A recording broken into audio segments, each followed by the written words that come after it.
Alors nous sommes toujours sur le stand de Kawasaki pour une nouveauté, enfin un retour de nouveauté, puisqu'on est devant la Ninja H2 SX SE.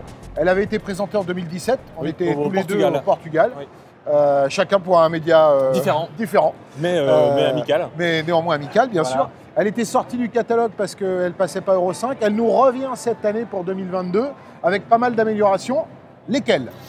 En fait, c'est de l'amélioration technologique. On garde le principe du 4 cylindres à compresseur. C'est une proposition unique sur le marché. On se plaint régulièrement qu'il n'y a plus vraiment de vraie routière. Ah ben si, tu en as une, elle dépote carrément sa mère. 200 chevaux, 138 Nm. Les nouveautés sont de l'ordre technologique, nouveau tableau de bord.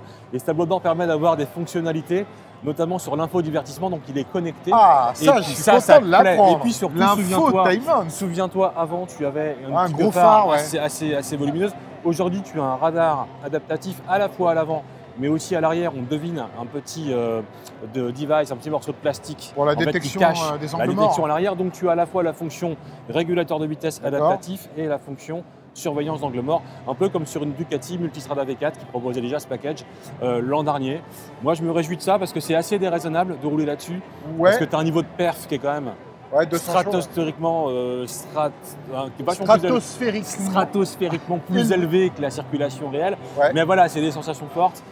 C'est une façon de rouler qui est quand même assez unique sur le marché. Par contre, et c'est assez 275 kg 268 kg ou 67, il faut qu'on vérifie nos chiffres. Elle est assez lourde, oui, elle est lourde, mais c'est une grosse 1000 avec les valises, la bulle. Enfin, c'est une vraie moto de voyage rapide qu'on a hâte d'essayer à nouveau. Et on va terminer le passage chez Kawasaki en allant chez Bimota, puisque Kawasaki a 49% de départ de Bimota.